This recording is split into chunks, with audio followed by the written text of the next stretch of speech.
Alright, I'm starting the process of installing my RoadWing on my 2007 Roadstar. So first jacked it all up.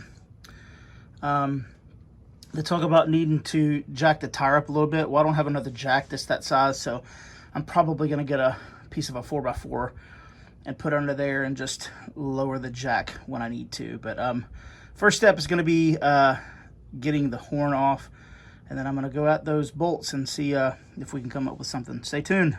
Let's get that horn off. Of course, it's a 10mm. What else would it be?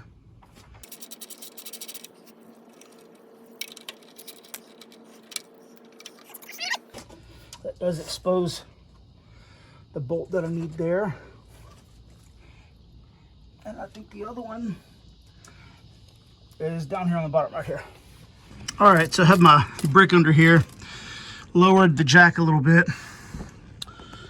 It's kind of hard to see, but if you see right in there, there is, that's where the bolt is. So we're gonna try to get to it, see how tight that thing is.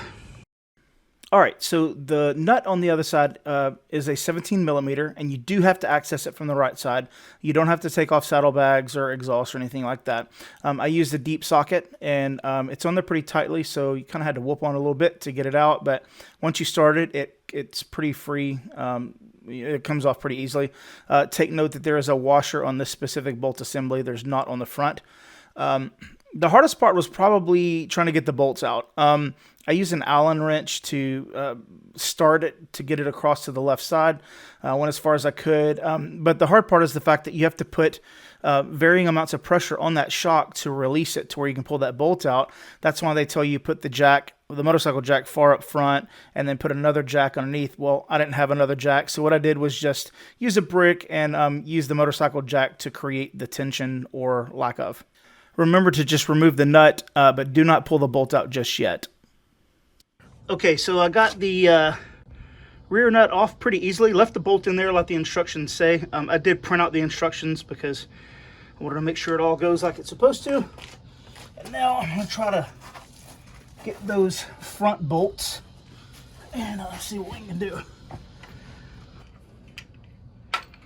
All right, so I ended up using a deep socket on the front as well. It just seemed to work better. So there is a line that runs right there. One of them is a little electrical line, and then there's also, I guess it's the brake line to the rear that's just really close there. So be careful what you're doing there. And again, man, it was really on there, so I had to whoop on it pretty good. But again, once you break them loose, they really come off pretty easily. Don't forget, this front bolt assembly does not have a washer. It has a bib around that nut. And I found that I didn't have to have a backup on those bolts when I took them off, or when I put them back on. They all seem to sync up pretty easily, so they're on there pretty good. The front one has a bib on it. Of course, the instructions say that as well, so just FYI there.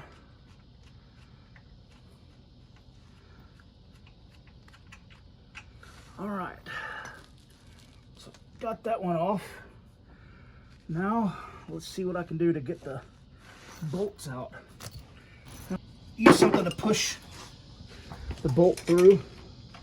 So that's what I'm gonna do right now. I feel like I've released a lot of the pressure on that. Oh yeah, there we go. All right, and this is where the struggle began, which was the hardest part of this whole thing, was getting that stupid bolt out.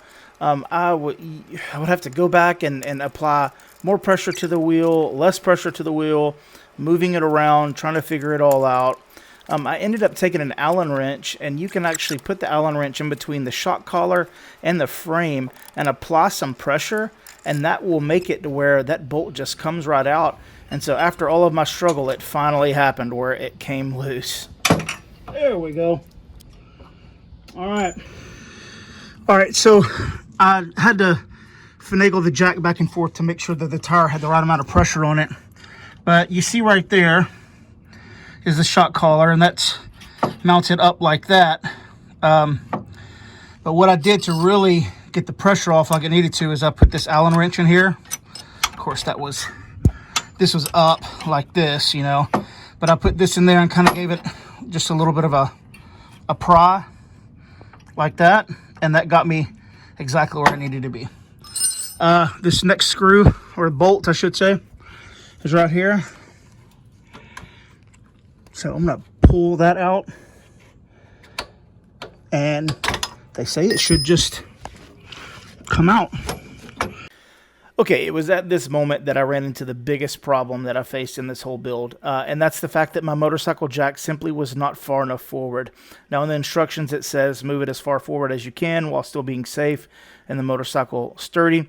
However, I can tell you right now, at least on my bike, it's going to have to be a little forward where you have a lot more weight on the back end than you do the front end. So I had to put the bolts back in, I had to lower the jack, I had to move everything forward. There is a bar that goes across that connects both sides of the frame. If you have your motorcycle jack there, that's going to be in a good spot. It is going to make your motorcycle back end heavy if it's anything like mine was, so be careful. So what I did is I made sure that I had a good grip on the handlebars, raised the jack up, put the brick under the back tire, and then began to lower it back down so I could get the bolts out. Kind of did that whole process again, but I'm telling you right now, be sure you put the jack forward. There it is. All right.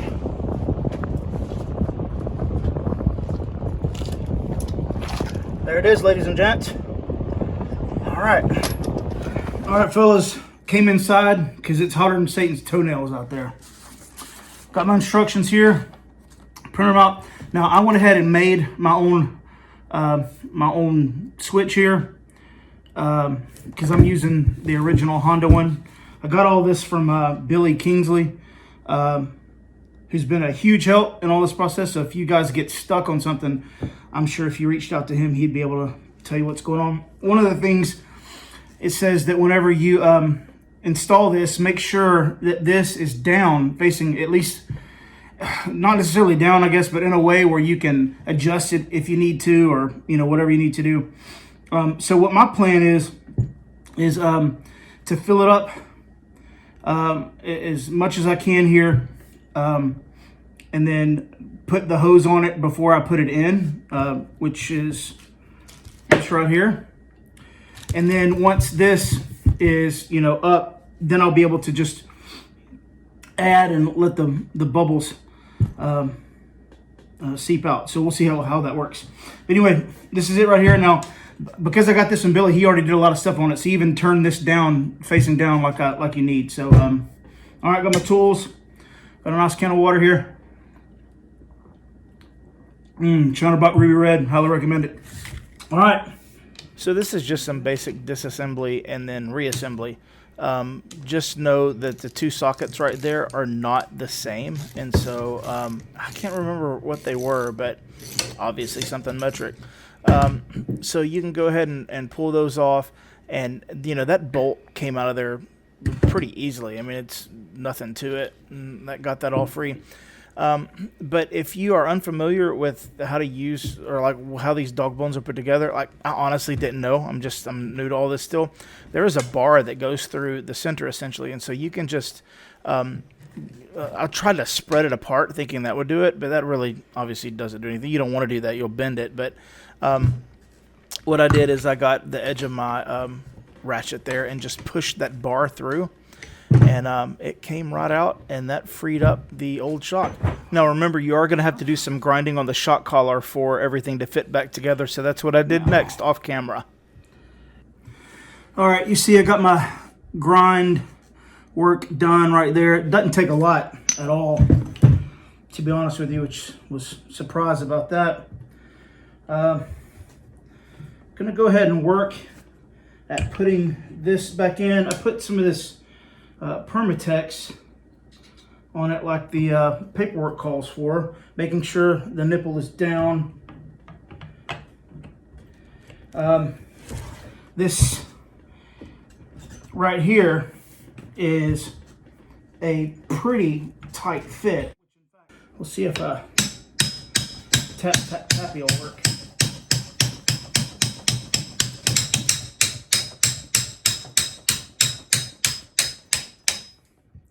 Now, I'm sure somebody out there is going to tell me that's not how you're supposed to do it, but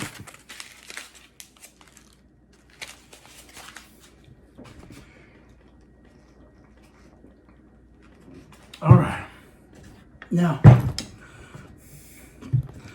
we'll go ahead and put this in.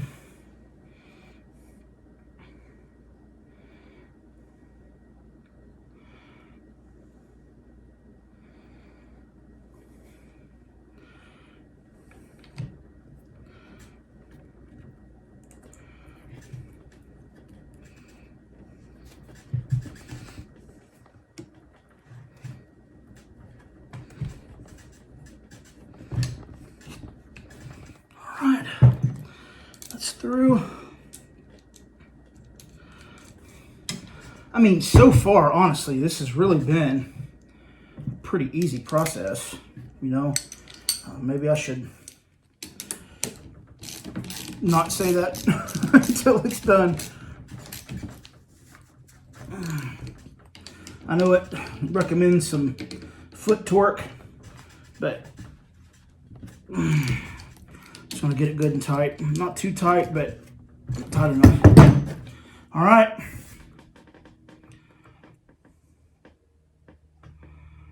So that's what it looks like. On to the next step. All right, now I'm going to begin the process of installing it. But first things first, I have to get this all sorted. So they say put it in this spot right here. If you are 99 through 07, which I am 07. So right here I started to have some trouble getting this right side cover off. But you have to go to the other side, take off the left cover, which exposes your fuses. And there is a little bolt in there that's an 8mm that you've got to pull off, which frees the right side cover from the frame. Okay, now right here, there are two relays right here that the instructions say have to be moved slightly. I'm sure these are tinned. Yep. All right, so the pump was a little bit tricky to get in there. First you have to remove these relays, and I went ahead and took them out of those little rubber mounts they were in. This is a picture from Bill Kingsley's website. This is exactly how I installed my pump in my motorcycle as well. Once the relays that you see, the big squares up there, once they're out of that housing, you can bend that little black tab around a little bit so that you can slide everything back in there. Just make sure to feed your hose through. I actually sent my hose that went down to the RoadWing actually through towards the back, towards the left on that image. But you feed how you want to. I did all the electronics straight up above the frame right there into the battery bay. But you know, look, I didn't record a video on this. I figure if you guys have a hard time putting this in that little slot, you might not even want to do this mod. But it's pretty simple. You just zip tie it in, get it sorted, good to go. Right here is the hose that I fed down, and you'll see that it's pretty easy to find a spot for it to go. That actually wasn't difficult at all. So I had to flip it like this and go in like this to get it in there.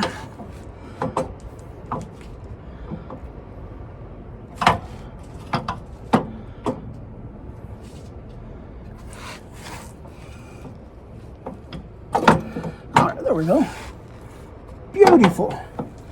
All right, now they do recommend some more of this schmutz right here on this, so I'm gonna lather some of it up.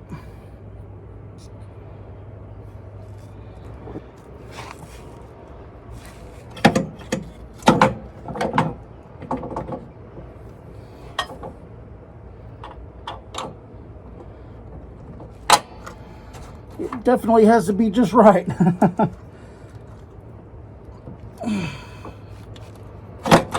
There it goes. Like a glove. All right, now let's try. Oop, I'm glad that ain't liquid. Let's get this other one ready to go.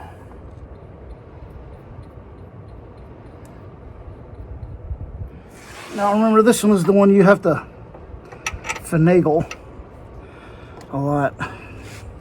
This is another one of those moments where I had to go back and forth, raising and lowering the motorcycle jack to get the right amount of pressure on the tire so that that shock would go in properly. So you'll see between that and the Allen wrench trick, we finally got it. There she goes. Washer.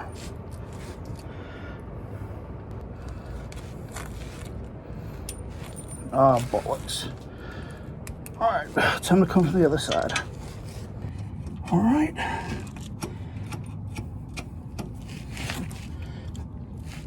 Got that one started.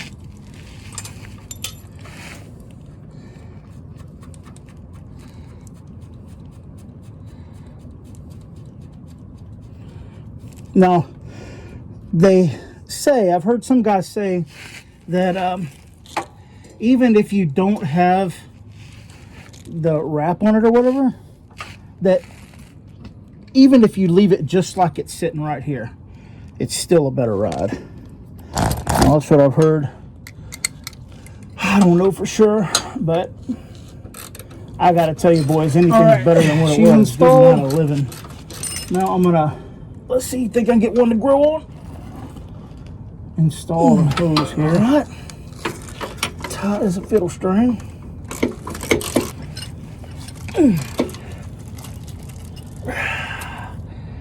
Okay. One to grill on. Now, this pull through. Just don't want it to be in any pinch points. All right, now whenever you go to install the motor and all that stuff, make sure you watch that video on Billy's website about how to bleed these lines and how to get the hydraulic oil in there properly. Super important. One thing I didn't mention is the electrical side of all this. I followed the instructions on Billy's website on how to build my own harness. I hooked everything up to the battery, hid everything in the battery bay there, attached it to the motor, and it worked like a champ. All right, everyone, I have finished the installation. So my pump is hiding right behind here. It does fit. I found that the best way to do it was like they had on the website, which the link to that is in the description, but angled up to where your hose is on top, goes down, and the electrical component kind of is L-shaped. In fact, you can see, if you see that gray bit down there, that's the electrical component. The power to the motor comes here under my seat, and so you can see here where you can turn it on and off. I ended up getting the wrong fuses, so I got to go get the right fuses. That's why you didn't hear it kick on. But I was able to rig it up to where I could test it. Works like a champ. It does go up and down. It's really awesome.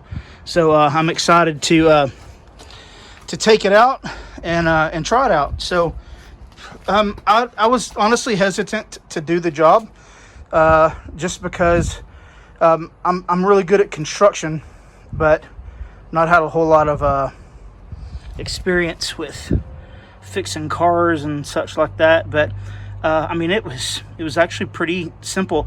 I think the hardest thing was getting the pressure right on that back tire so you can get those bolts in and out. I think that was the hardest part. But I mean, goodness, it's a pretty easy build. So if you are hesitant to do it, let me just encourage you. It ain't as hard as you might think. So give it a shot. I will I guess post another video after I've run it a little bit just to see how it rides, but I'm expecting it to be about 100,000 times better than what stock was. All right, Hope you enjoyed it, guys.